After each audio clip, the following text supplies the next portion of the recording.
Here's what happened, guys. Back in February of this year, the Congressional Budget Office put out a report with an update on Social Security Trust Fund that it will be insolvent by 2032. What that means is that there will be a lot more money needed from younger Americans working to support the retired Americans. This doesn't make sense anymore. Our national debt is over $39 trillion. Gen Z is the most in debt generation for their age group in the history of the United States. And it's been almost 100 years since these policies were put in place, and we can't keep going down this path in our country. It's time for revolutionary ideas to save our country's future and to save the future of our younger Americans. Imagine if every small business owner didn't have to think about payroll taxes. If charities and churches filled the gap for the needs of Americans. And we got rid of the incentives for abuse and taking advantage of systems that had good intentions for the American people. Because we know that there's a lot right now in this parasitic economy. What would our country look like? I believe it could be the greatest comeback of all time for our country. To teach our kids important life skills, especially through our education, on things like budgeting.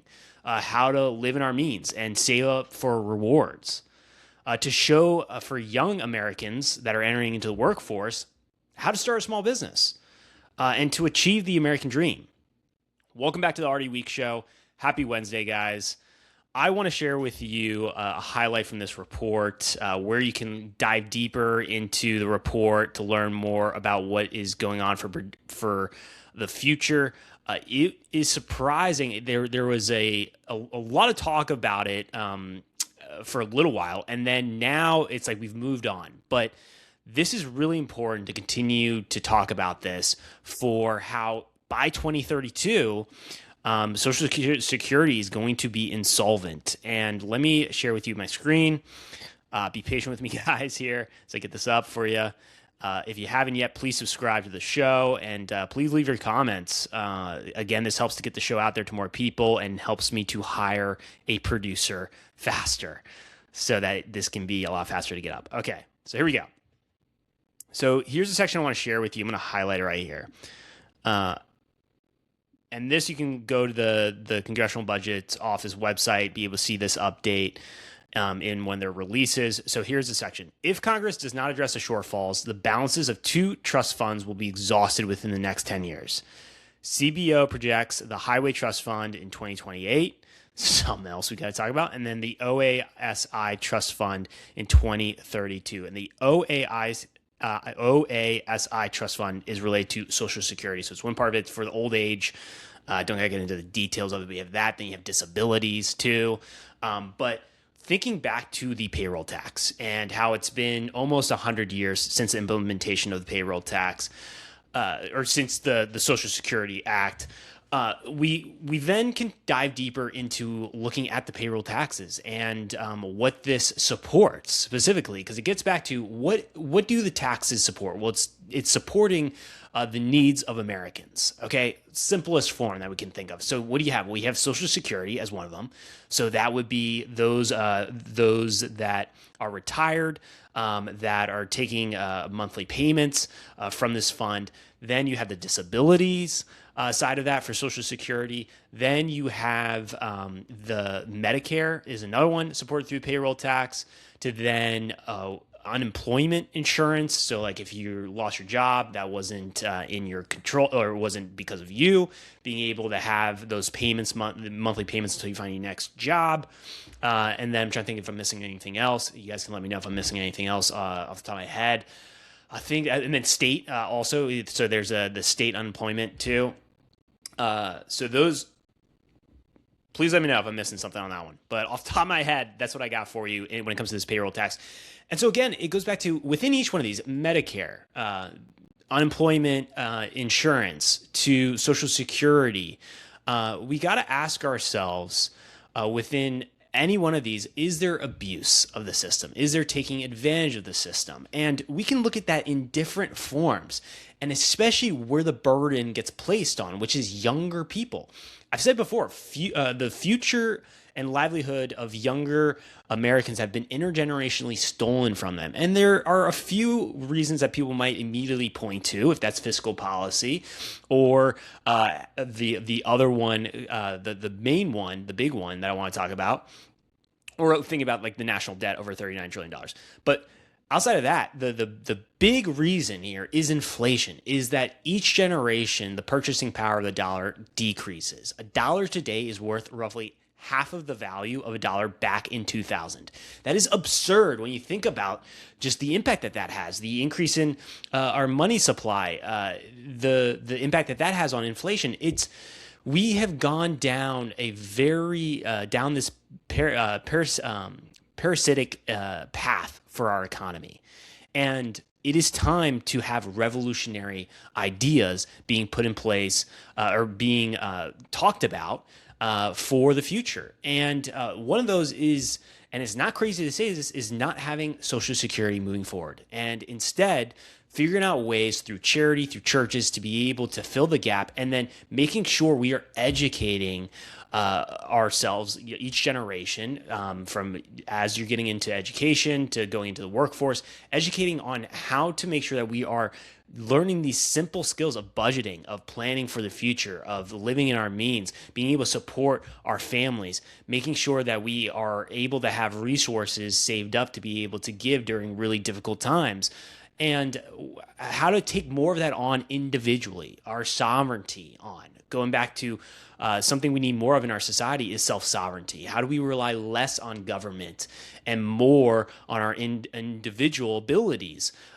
That we have to get back to in our society, because this reliance through these different programs and policies, to even getting into the bigger welfare programs, and then the ridiculous amount of spending that's happening, if that's military spending that can come up. It is time for us to look at this from a big picture perspective and notice, where do things don't make sense anymore? Because as I said before, where it doesn't make sense, be curious and ask questions. And then I think back to now, and you can tell me what your personal experience would be as a small business owner if you did not have to think about payroll taxes, did not have to pay payroll taxes. What impact would that then have on your team members, the people that you employ? How would they feel to be able to hold on to more money rather than it go to these taxes? What impact would that have? And then we don't even get into then state income tax that gets held and the federal income tax that gets held. But having no payroll taxes, what would that do for your stress levels?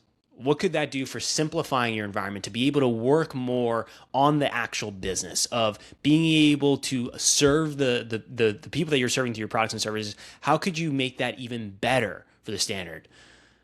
How could you take the time to create new innovative ideas for the business if you didn't have to focus so much on payroll taxes? What could that do to open up time? If that even to spend more time with your family, with your partner. I think that for a girlfriend or wife, like being able to take that time to not be so stressed, it would have a big impact. And it could even then get you excited to want to bring more team members on as well, and be able to create more opportunities for other Americans. Because small businesses, they are the heart of the economy. We are the heart of the economy, and we cannot forget that. There are over 36 million small businesses. And when we unite here and move forward, when we are thriving as small businesses, the quality of life of our communities improves. 99% of all businesses are small businesses. And so the burden of this payroll tax is felt heavily on small businesses. And I do want to hear where you're at in the country and your experience with this tax, with these taxes, and what it would be like. What could you even imagine it of a future without Social Security, without these payroll taxes, and taking more of that on for self-sovereignty in your life, taking more of that on for financial responsibilities moving forward. To be able to have more freedom to decide how you are spending your money, your hard-earned money that you're making.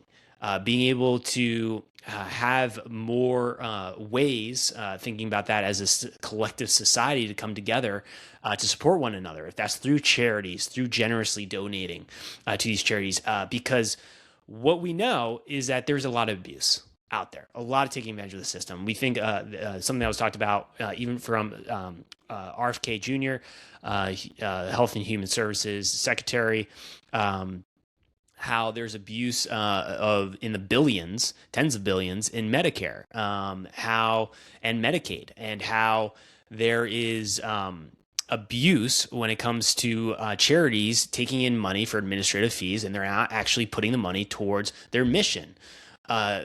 There is, and even look at the corruption within different churches, church groups. We're seeing all of this coming out.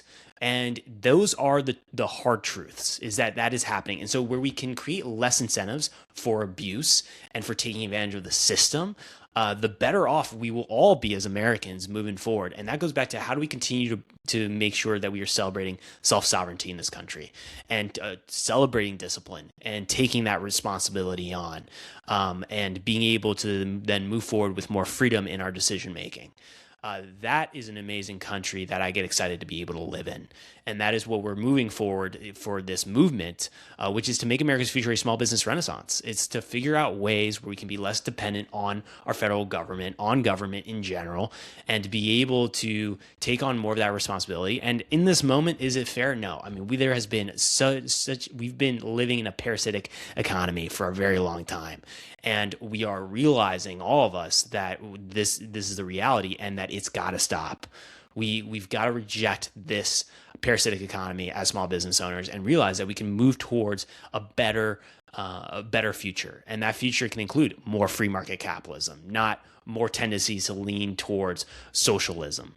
That can mean taking on more self-sovereignty, not dependence on the government, to take on that accountability for ourselves, and to hold each other accountable, and to be more disciplined, and to put in more effort, and to genuinely care about the people that we are serving through our products and services, being able to highlight that and celebrate that in our country, because there's a lot of fakeness that is out there, a lot of corruption that is out there, a lot of abuse, and we are tired of it, and it is time for change. So if you are a small business owner who wants to connect with other small business owners in person, to shape the future of our country and to understand what is going on in different industries, so you can notice similar patterns, because we can notice the similar patterns, you can be better prepared for the chaos in the future. And when you're better prepared, you are creating stability, not just for the business, but for your life. And stability is the antidote to chaos. And so you can join us. Here's where you can register, is afuturefest.com. It's going to be happening in Charleston, South Carolina on January 14th and 15th. The plan is to have over 300 small business owners coming across the country. Because I already have business owners coming across the country, so hope to be able to see you there. And then I will see you guys tomorrow.